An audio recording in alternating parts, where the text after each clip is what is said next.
লাশ শনাক্ত করে পটুয়াখালী পুলিশ সুপার মহোদয় এবং ওসি স্যার এখন টমটমে পটুয়াখালী মর্গে নিয়ে যাচ্ছে সুরাতাল রিপোর্ট নেওয়ার জন্য। পয়লা মে আমরা মাগরিবের নামাজের একটু আগে আমরা একটা তথ্য পাই, প্রায় 6:45-6টার দিকে, যে শিয়ালি বাজার যে পেট্রোল পাম্প আছে তার দক্ষিণ পাশে একটি বালি ভরাট করছে একটি জায়গা, এরকম জায়গায় বালির নিচে একটা মানুষের হাত দেখা যাচ্ছে, ডেড বডির হাত, এবং আশেপাশে কিছুটা গন্ধ ছড়িয়েছে। পরে এলাকার লোকজন আমাদেরকে তথ্য দিলে আমাদের লোক আসার পরে ওই হাত ছড়িয়ে দেখে একটি বডি বালির নিচে পাওয়া যাচ্ছে। বডিটা প্রায় ডিকম্পোস্ট হয়ে গেছে, পচে গেছে। হয়তো বা 2-1 দিন আগে লাশটি কেউ মেরে এখানে পুঁতে রেখেছে। আমরা আশেপাশের প্রাথমিক তথ্য যাচাই বাছাই করছি যে সে এখানকার স্থানীয় নাকি বাইরের কেউ।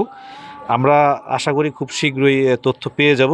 আমরা কিছু তথ্য পেয়েছি, সেটা আপাতত আমরা প্রকাশ না করি।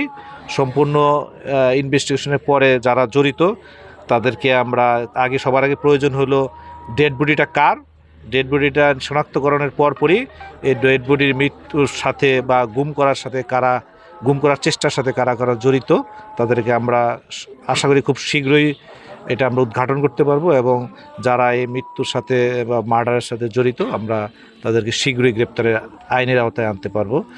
আমরা আপাতত ডেড বডি শনাক্তের জন্য সর্বাত্মক চেষ্টা চালাচ্ছি।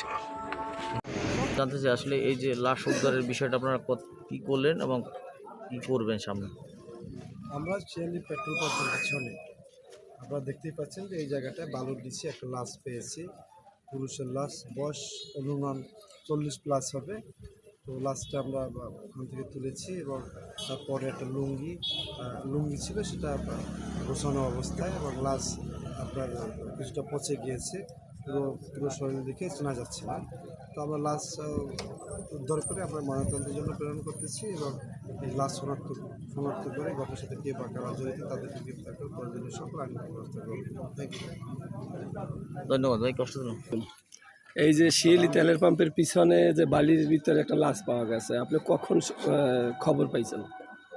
আসলে আমার আনুমানিক 5টা 5:30টার দিকে আমাদের চৌকিদার সাহেব আমাকে ফোন করে জানাইছিল যে ভাইয়া ওই যে আমাদের এই তেলের পাম্পের নিকট ওই বালির মাঠে একটা বালি দিয়ে ভরাট করা পাবলিকের একটা জমিতে, সেখানে ওই মাছামাছিতে বহু ছিল।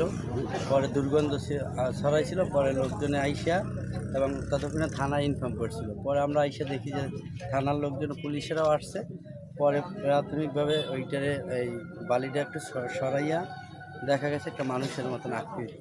তারপরে পুলিশ ইনভেস্টিগেশনের পুলিশ টিম আসছে, তারা আইসা পুরো বিষয়টা করছে। তা আমি আশা করি যে এইটা সুস্থ একটা তদন্ত হোক। এটা আমাদের এলাকা, পটুয়াখালী ভিতরে শিয়ালি এলাকা। লাশের তো কোনো সুরাতাল এবং কোনো খোঁজ খবর পাওয়া যায় না যে কোন জায়গার কোনো লোক। এখন পর্যন্ত ওইরকম সঠিকভাবে বলা যাবে না, কিন্তু ওইটাই করা। আসসালামু আলাইকুম। আসসালামু আলাইকুম চেয়ারম্যান সাহেব, এখানে যে অজ্ঞাতনামা লাশ পাওয়া গেছে, আপনি খবর পাইছেন কখন? 5টা 5:30টার দিকে আমার চৌকিদার সাহেব ফোন করছে যে এইখানে বালুর ভিতরে অনেক মাছি উঠতেছে এবং ঘেরান পাওয়া যাইতেছে, এখানে কিছু একটা আছে। বলছি ঠিক আছে, আমি আসতেছি। আমি আসতে ওরা মনে হয় থানায় ফোন দিয়েছে, পুলিশও আসছে। আবার ওই যে পরিষ্কার করছে, দেখা গেছে একটা লাশ দেখা যাইতেছে। এই আর কি, বা কোথার লাশ কি লাশ সেটা আসলে শনাক্ত করা এখন শনাক্ত করা যায় না। এটা মনে হইতেছে কিছুদিন আগে রাখছে, সেই কারণে শনাক্ত করা সম্ভব হয় না। ঠিক আছে, ভালো থাকেন। আসসালামু আলাইকুম। এই যে লাশ শনাক্ত করে পুলিশ প্রশাসন, ওসি স্যার, পুলিশ সুপার মহোদয় সবাই আসছিল, লাশ শনাক্ত করছে। এই দেখেন অনেক মানুষ আসছে। আসসালামু আলাইকুম। সৈয়দ সাহেব, আপনি যে এখানে অজ্ঞাতনামা একটা লাশ খবর পাইছেন কখন? আমার খবর দিয়েছে আসর নামাজের পর। আমি আসছি, আইতে গন্ধ খবর দিয়েছে এই জায়গার মানুষে হয়। খবর দেওয়ার পর আমি আসছি, আইয়া আমি ওই স্যারের ফোন দিয়েছি, কিন্তু স্যারের হ্যাঁ আসছে। আসার পর এই অবস্থা। তারপর থানার থেকে পুলিশ স্যার আইছে, তারা এই সালাই উঠেছে। এই তো ঠিক আছে, ভালো থাকেন।